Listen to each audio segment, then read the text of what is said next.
Ended up spending about $30 in paint and primer, and hopefully I've got enough. I think it'll be enough. So I'm going to start off with this one. This is the Rust-Oleum Primer. The brand name doesn't really matter, just the fact that this one is a good quality one. This particular one is told to stop rust. So I've chosen a lighter color too. The lighter your primer, because you do get different color primers. You get a cream primer, you get a gray primer, you get a dark gray, black.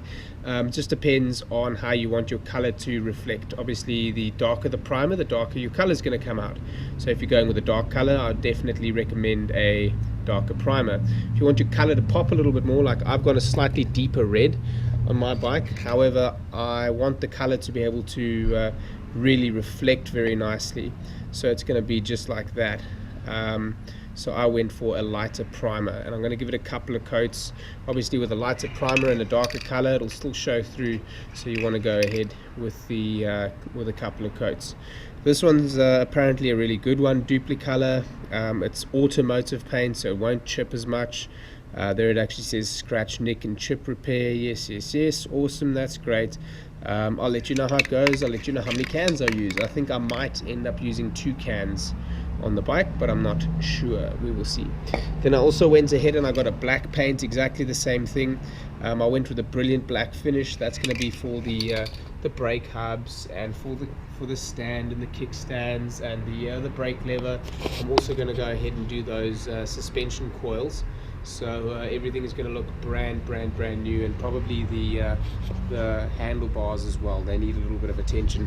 So I decided to get some black. Nothing worse than having a totally red, gleaming, awesome looking bike and everything else around it is rusty and damaged. So yeah, I went ahead and got that paint. And then upon the recommendation of the guy at the auto store, I bought this. Now I wasn't going to do this, but it sort of plays into the hands of what I wanted to do, and I'll tell you why.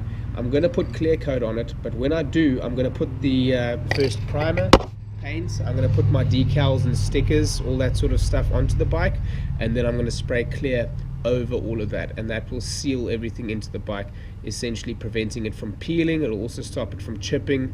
And the red is notorious for fading, which is exactly why my front mud guard looks the way that it does, and also one of the reasons for why I'm painting her. So that's great. So let's have a look over here. Gray primer I chose, just to let you know, this one is called Flame Red, and it comes off of a Chrysler car apparently. So that's the red that I chose. I chose Brilliant Black, and that comes off of a Mazda. So that's exactly a duplicate of that color that they have. Alright, so there we go guys, ready for paint. So I'll show you what it looks like tomorrow. Probably going to have to take some bits apart now, and watch out for the next video, which is exactly what I'm going to be doing next, which is the disassembly of the front end of the Honda CT110. I believe my brake cam at the bottom over here is seized also, same as the back one, but in the open position. So I know that because I'm pulling on the cable. The brake arm won't move, but the wheel can spin freely. So that's the next one. We're going to be having probably 2 videos in one day. Sit tight guys, and also please watch the disassembly of the front end of the Honda CT110. Thanks for watching guys, have a great day. Cheers.